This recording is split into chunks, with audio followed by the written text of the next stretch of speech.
ሄሎ ጋይስ ዛሬ ደግሞ በአዲሱ ቪዲዮአችን ተመልሰናል። ዛሬ የምናየው ስለ ውድ ነው።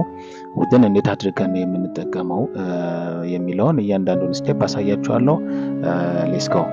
ሶ አንደኛ ውድን የምንጠቀመው ፎር ፖላይት ሪኩዌስት ነው። ፎር ፖላይት ሪኩዌስት ማለት አንድን ነገር ፖላይትሊ እንዴት መጠየቅ እንችላለን ውድን በመጠቀም የሚለውን ያሳየናል። እዚህ ጋር እንደምታዩት use would to ask for something more gracefully than using want ማለት ነው። for example እዚህ ጋር would you like some coffee ይላል። would you like some coffee ቡና ትፈልጋለህ ብለን ፖላይትሊ ስንጠይቅ ውድን መጠቀም እንችላለን ማለት ነው።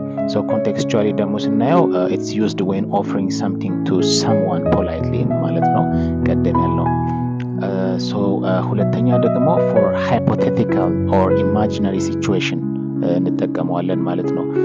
for example use would to talk about what you might do in a what if scenario ማለት ነው። in a what if scenario እንዴት hypothetical or imaginary situation እንጠቀማለን የሚለውን ያሳየናል። for example if I had money I would buy a car ገንዘብ ቢኖረኝ ኖሮ መኪና ገዛ ነበር። if I had money I would buy a car ብር ቢኖረኝ ኖሮ መኪና ገዛ ነበር። ይህ ደግሞ imaginary or hypothetical situation ያሳየናል ማለት ነው።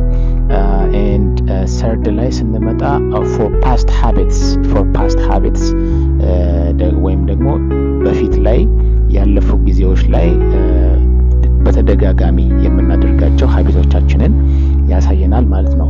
so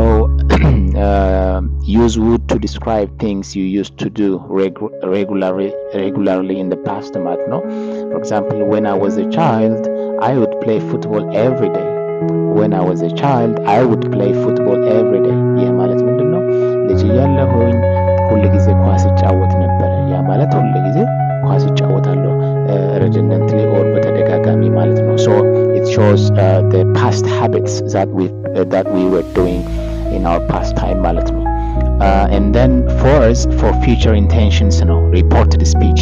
so when you are talking about what someone promised or said in the past about the future, for example he said he would come tomorrow, it means he promised to come tomorrow. so ነገ እመጣለሁ ብሎ ተናግሮ ነበረ። so when you are talking about what someone promised or said in the past about the future, you can also use would in this scenario ማለት ነው. and the fifth or the last one is for expressing a wish or preference, so use would often with